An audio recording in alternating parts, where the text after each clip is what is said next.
C'était une capsule justement là, sur les aides pharmacologiques dans le trouble lié à l'usage d'alcool. Donc, les astres étaient alignés. Donc, je n'ai pas de conflit d'intérêt pour cette capsule. Si on regarde au niveau des objectifs, l'idée, c'est d'identifier les principaux traitements pharmacologiques pour le trouble d'usage de l'alcool, de se familiariser avec les mécanismes d'action de ces traitements, puis connaître les principaux effets secondaires de ces traitements.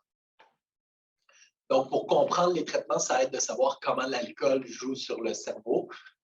On n'ira pas dans les grands détails, donc je vous mets les grandes lignes. L'alcool, la façon qu'il va jouer, c'est qu'il va augmenter l'activité GABA. Le GABA, c'est un neurotransmetteur, là, donc un des messagers entre les neurones du cerveau. Donc, l'effet GABA, c'est un neurotransmetteur qui est un des grands inhibiteurs, donc qui est un grand calmant au niveau du cerveau. C'est ce qui fait que lorsque les gens consomment de l'alcool, il y a un effet anxiolytique, il y a un effet sédatif, un effet calmant. Lorsqu'on prend une substance, qu'on est intoxiqué, on a l'effet de la substance. Lorsqu'on tombe en sevrage, habituellement, il y a l'effet inverse qui se fait. Donc, c'est pour ça qu'en sevrage d'alcool, l'activité GABA, l'activité inhibitrice, va être réduite et qu'on va avoir certains symptômes de sevrage, notamment de l'anxiété, de l'hyperactivité au niveau autonomique. L'alcool va aussi venir calmer le glutamate. Le glutamate, c'est un peu l'inverse du GABA. Donc, c'est le grand excitateur du cerveau. Il y a différents sous-types de récepteurs, dont les récepteurs là, NMDA puis AMPA. Puis, on pense donc que l'alcool va venir calmer le glutamate, puis qu'en sevrage, à l'inverse, il va y avoir une augmentation de l'activité excitatrice, donc une augmentation du glutamate, ce qui va aussi contribuer au niveau des symptômes de sevrage. Ce que je viens de présenter au niveau des effets du GABA et du glutamate, c'est l'effet de l'alcool en général au niveau du cerveau. Par contre, il y a des effets plus spécifiques dans certaines zones du cerveau. Donc, au niveau de l'aire tegmentaire ventrale, qui est un des centres de gestion de la dopamine, et puis du noyau accumbens, qui est, je dirais, un des centres de la gestion des renforçateurs et du plaisir. Donc, c'est dans ces zones-là que lorsqu'il y a de la dopamine, notre cerveau va dire « Ah, c'est quelque chose d'intéressant, c'est quelque chose que je veux reproduire à ce moment-là. » Puis on sait que la grande majorité là, des substances qui ont un potentiel addictif vont venir jouer au niveau de la dopamine. Ce qui est intéressant avec l'alcool, c'est que l'alcool le fait de façon directe et indirecte. Donc, l'alcool va venir jouer, entre autres, au niveau des opioïdes endogènes, donc des endorphines. L'alcool va venir, en fait, inhiber ce qui calme les endorphines, ce qui fait en sorte qu'on va avoir un effet net où on a plus d'opioïdes endogènes qui vont venir stimuler la dopamine. Donc, c'est dans cette zone-là, je ne sais pas si vous voyez la souris, mais c'est dans cette zone-là. Pourquoi on parle de cet effet-là sur les opioïdes? C'est comme on va le voir tout à l'heure, c'est une des cibles des traitements possibles. Donc, ce qui est important de savoir, c'est que l'alcool fait ça. Puis bien sûr, lorsqu'on arrête de prendre de l'alcool, il va y avoir l'effet inverse, donc un effet excitateur, mais aussi un effet où il y a moins d'opioïdes qui vont être libérés. Autre point, quelqu'un qui a développé un trouble d'usage d'alcool, qui a une période d'abstinence et qui rechute, on va avoir les mêmes effets que chez quelqu'un qui s'intoxique à l'alcool, mais habituellement, il y a eu un effet compensatoire du cerveau. Donc, quand le cerveau a été habitué pendant longtemps à avoir de l'alcool, les zones où il y avait plus de certaines substances, le cerveau va souvent diminuer son nombre de récepteurs. Puis les zones où il manquait de certains neurotransmetteurs, il va augmenter le nombre de neurotransmetteurs. Donc, il essaye de recréer l'équilibre. Ce qui fait en sorte que quelqu'un qui rechute après avoir arrêté, par exemple, pendant quelques jours, va avoir un effet plus important là, au niveau de l'alcool, puis a plus de chances de reprendre rapidement un pattern de consommation problématique.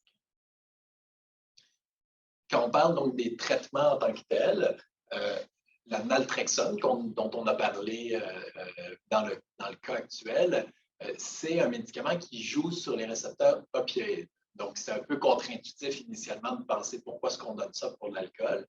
Mais comme on a vu tout à l'heure, c'est que l'alcool va venir augmenter la relâche d'opioïdes, puis c'est cette relâche d'opioïdes endogènes qui contribue à l'effet euphorisant de l'alcool, qui va contribuer à jouer sur la dopamine. Qu'est-ce que ça fait si on vient bloquer ces opioïdes endogènes? Mais ça fait en sorte que lorsqu'on consomme de l'alcool, il va y avoir moins cette sensation de renforçateur. Puis ça va être plus facile pour nous de limiter la consommation.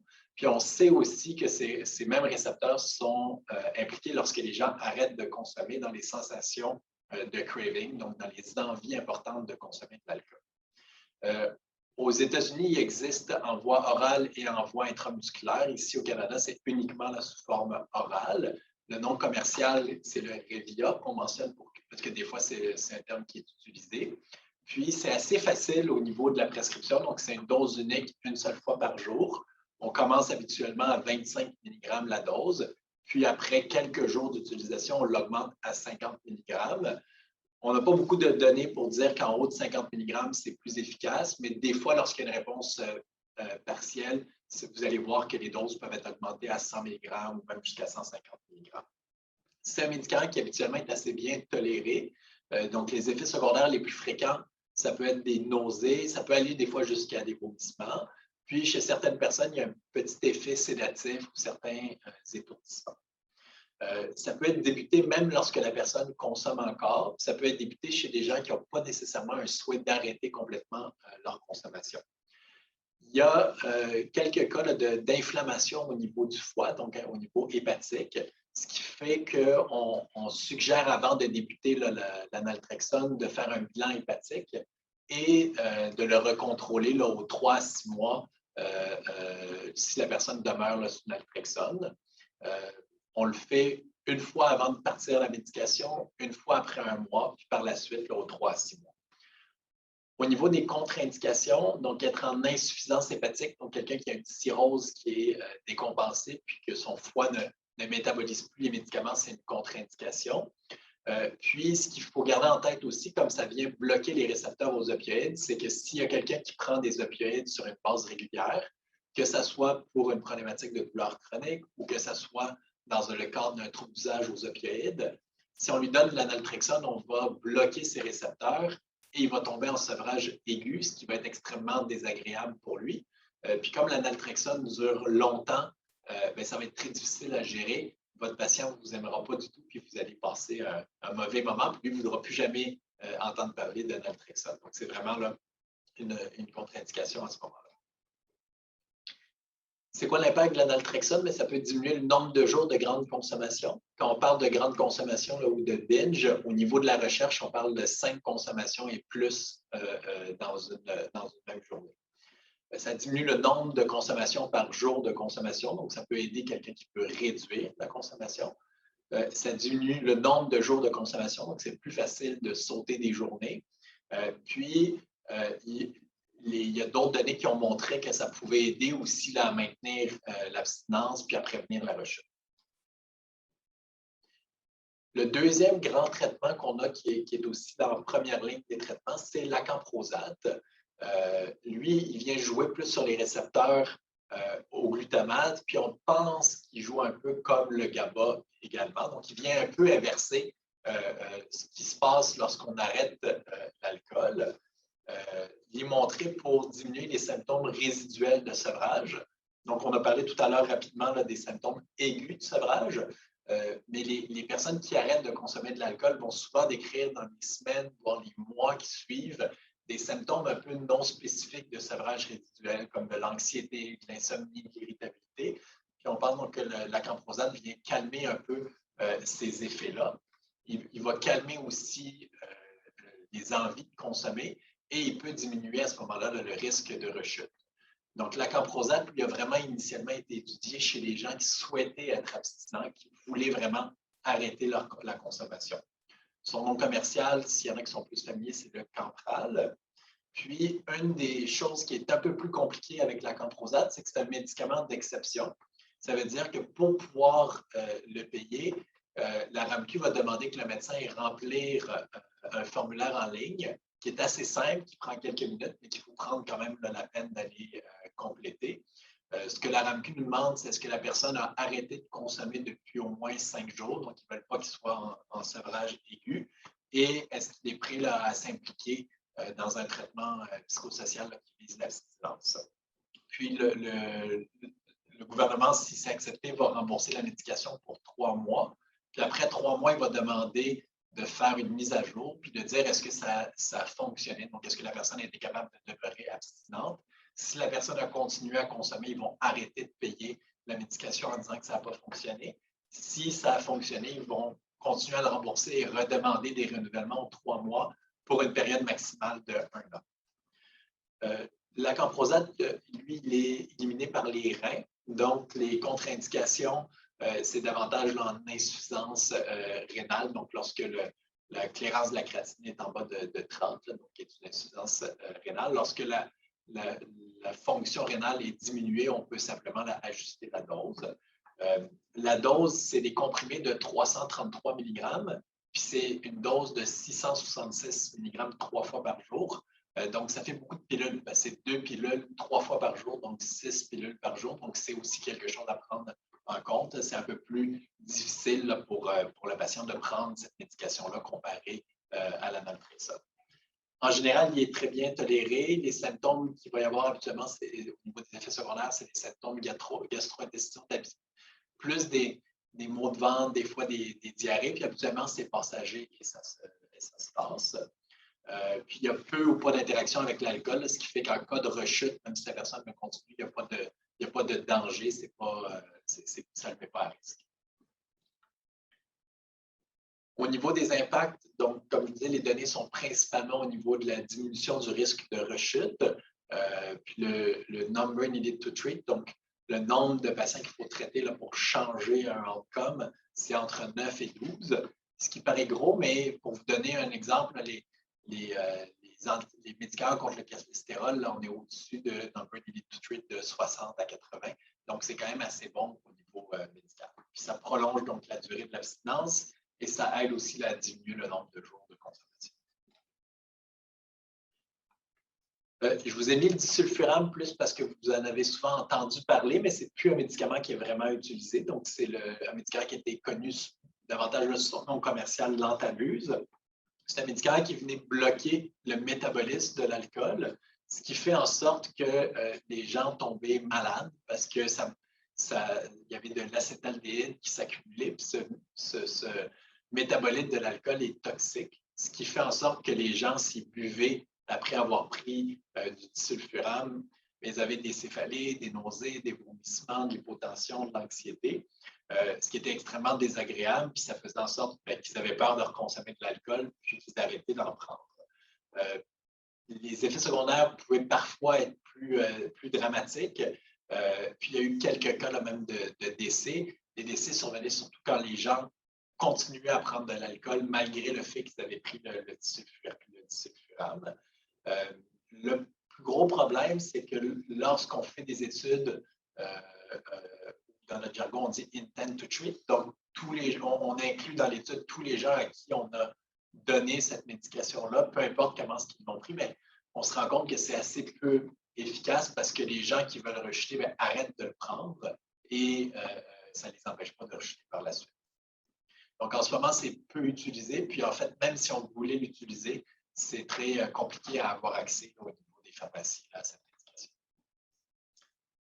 Finalement, il y a 2 autres traitements que vous allez voir aussi, donc le gabapentin et le topiramate, qui sont 2 traitements de la famille des anticonvulsivants qui peuvent être utilisés si les gens ont eu des échecs à la naltrexone ou à la camprosate et qui pourraient aussi être utilisés si le patient a une préférence pour ces traitements-là ou s'il y a une autre raison d'utiliser. Par exemple, le gabapentin, c'est un médicament qui est utilisé aussi dans la douleur chronique.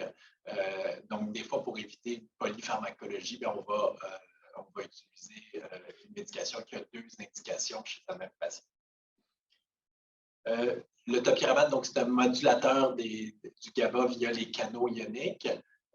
Les données montrent là, que ça diminue le nombre de jours de consommation, le nombre de jours de binge, donc de grande consommation. Il y a certaines études qui montrent que ça pourrait améliorer l'abstinence puis le nombre de jours de consommation. consommation par jour.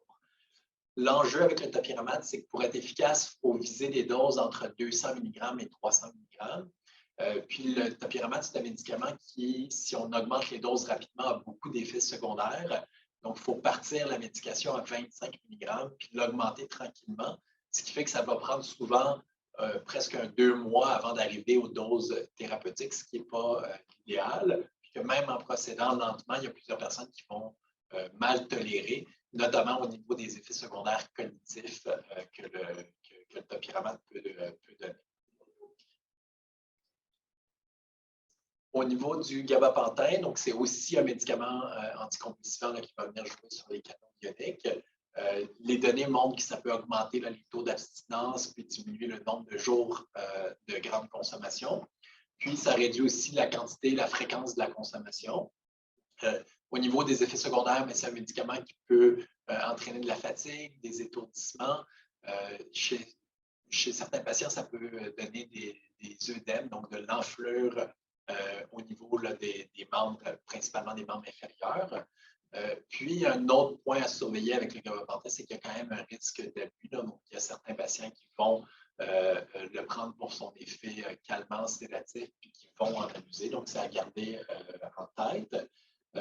Les doses, habituellement, sont divisées en 3 doses. Puis, les doses utilisées dans le traitement de l'alcool, c'est entre 900 mg et 1800 mg.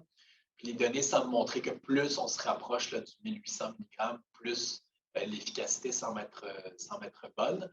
Dans les guides de l'INES qui a été mis déjà sur le portail, eux vont même mentionner qu'il faut probablement plus viser entre 1200 mg et 1800. J'ai passé rapidement les traitements pharmacologiques parce que c'était le but de la capsule.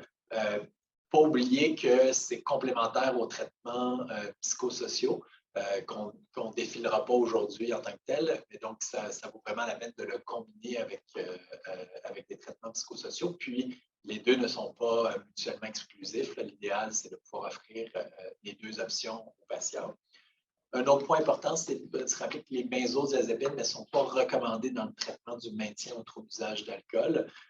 Donc, ça a été étudié de voir est-ce qu'on peut faire un traitement de substitution, donc de donner des benzodiazépines à la place de l'alcool. Puis en fait, ce qui arrive la plupart du temps, c'est que les gens prennent de l'alcool en plus de leur benzodiazépine. Ça augmente les risques et les benzodiazépines peuvent eux-mêmes donner une dépendance qui fait que des fois, on crée un double problème chez les patients. Donc, les benzodiazépines sont réservés pour la période de sevrage. Puis, on va les utiliser dans une période de sevrage pour habituellement 10 jours et moins. Donc, puis même souvent, après 4-5 jours, on n'a pas besoin de les continuer. Ou dans certains cas, lorsqu'il y a des comorbidités puis qu'il y a une indication plus claire, mais pas uniquement dans le but de gérer le trop d'usage d'alcool. Les antidépresseurs ne sont pas efficaces si le seul problème est le trop d'usage d'alcool. Donc, s'il y a une comorbidité avec une dépression, c'est différent, mais tout seul, ce n'est pas quelque chose à utiliser pour le trop d'usage d'alcool. Puis, finalement, il y a d'autres molécules qui sont à l'étude, notamment, il y a beaucoup de gens qui ont entendu parler du baclofène, mais les données sont un peu variables. Puis, pour l'instant, ce n'est pas un traitement qui est approuvé ou recommandé en Amérique du Nord. L'autre point important, c'est de tenir en compte les comorbidités, tant au niveau psychiatrique et des autres conditions médicales, parce que l'alcool peut venir les influencer, mais les comorbidités peuvent aussi venir influencer le traitement du trouble d'usage d'alcool. Je vous ai mis les références, puis on va rajouter, on n'a pas mis à jour la liste des références, mais le guide de l'INES, il y a vraiment un résumé de la présentation que je viens de faire, il est très bien fait, donc ça vaut la peine. Il couvre autant le sevrage que le traitement de prévention de rechute. Puis je pense qu'il tient sur autour de 6 ou 7 pages. Donc, ce n'est pas un guide de pratique très volumineux. Puis il rentre dans même les façons de prescrire tout ça. Donc, il est fait très pratico-pratique. Puis je vous encourage à aller y jeter un œil.